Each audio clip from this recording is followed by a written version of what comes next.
Assalamualaikum warahmatullahi wabarakatuh. Hello everyone. First of all, let me introduce myself. My name is Dewi Putri Aditya. You can call me Debbie. I'm from Biology Class A. On this occasion, I will present material about Islamic civilization in Central Asia.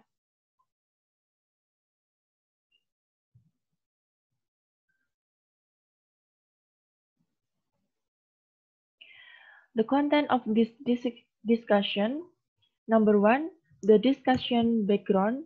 Number two, period of Islamic civilization in Central Asia. A. Period before the entry of Islam. B. Early traces of Islamic influence. C. Islam under the Soviet Union. D. Collapse of the Soviet Union. And number three, conclusion.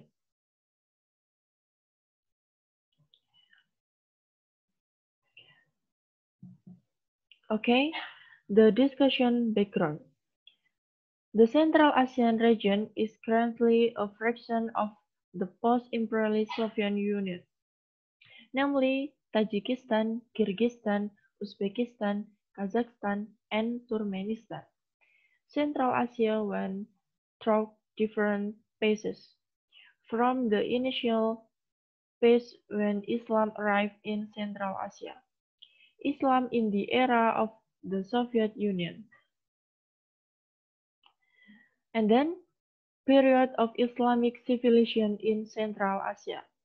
Number one, period before the entry of Islam. Number two, early traces of Islamic influence. Number three, Islam under the Soviet Union. And number four, collapse of the Soviet Union. Number one, period before the entry of Islam. The Iranian nomads were the first inhabitants of Central Asia who came from the northern prairies of what is now Uzbekistan. In the 5th century BC, the dominant countries in the Central Asian region, among others, Bactria, Sogdian, and Tocharian.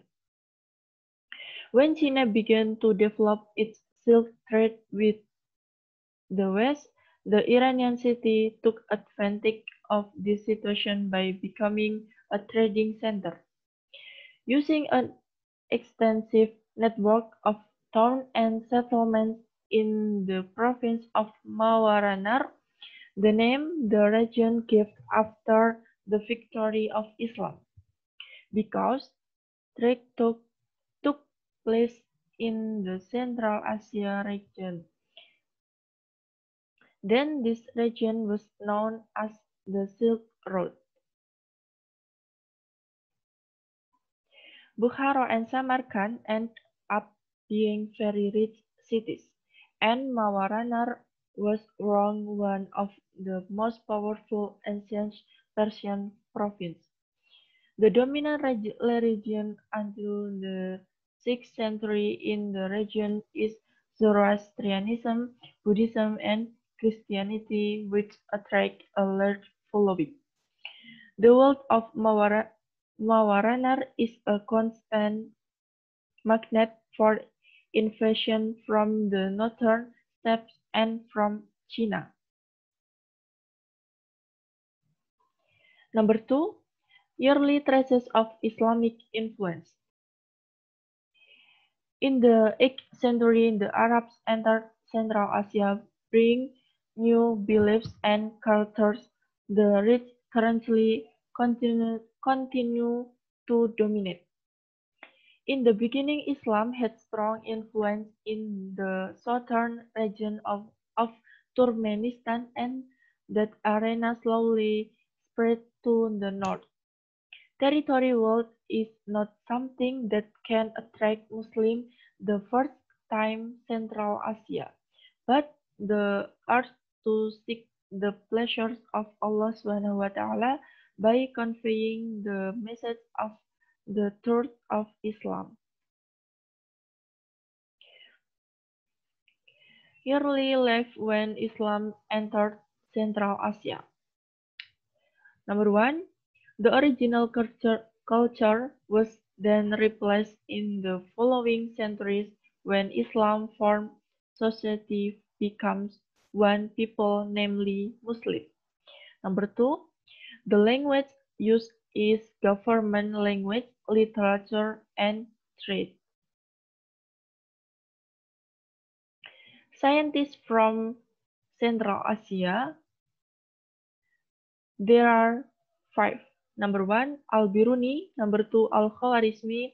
Number three, Al-Farabi. Number four, Abu Al-Laid. And number five, Ibn Sina. Several historians, scientists, and greatest geographers in history Islamic culture in the population native to the region. Number three, Islam under the Soviet Union. The communist authorities of the Soviet Union in 1617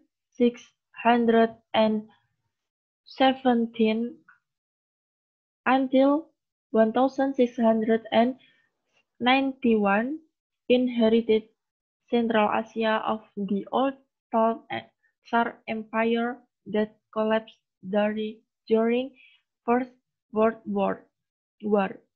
Despite the political turmoil that occurred within the former Tsar Empire, which was exacerbated by the civil war that followed, the new communist regime fought not to let the Central Asian region let go himself out of his grip.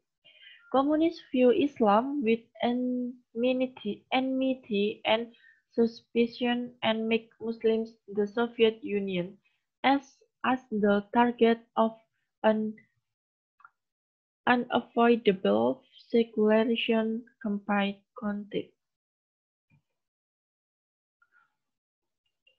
The Soviets had clear political reason to form what was before known as Turkestan to 5 new republics. The revival of Islamic expression in the entire Soviet Union in 1680 and is a direct result of perestroika policy and glasnost by Gorbachev. Such a policy lessening authoritarianism, rigid Soviet Union, and allow a little freedom of expression. After that was Russian invasion of Central Asia under Tsarist Reich and beyond continued throughout the Soviet period. Russia captured Central Asia in 1865 by destroying the city walled Tashkent in Turkestan. Along the passage of time, Asian religious ideology middle influenced by government Russia. The Russian Revolution took place in 1617 and overthrew the Tsarist government. With the end of the Tsar Reich, the Soviet Union was created by the Bolshevik and Central Asia incorporated into it. The new boundaries of formed for Soviet economic and political advantage. The Soviet government adopted the type new ideology to govern the state and society in general and Asia Middle in particular. Number 4, collapse of the Soviet Union. When the Soviet Union collapsed in 1600 and 1991, Central Asian countries gained independence overday. They are not actively looking for it. Besides that, there is no strong nationalist movement in Asia Middle of seeking independence. No country Central Asia that has a history of existence but before the Soviet Union and the Empire Tsar. The establishment of the Renaissance Party Islam in 1991 is one of the best results conspicuous from the Gorbachev period. Since independence from elite, the Soviets in Central Asia had held on to power mercilessly. Central Asian countries still embryonic and fragile. They try to solve the problem massive political, economic and social issues brought about by independence. And then conclusion, after being separated from Soviet power, Islam have a lasting imprint of peoples in Central Asia. Islam has deep roots in the region after the collapse of the Soviet Union and became a tool for the survival of the region.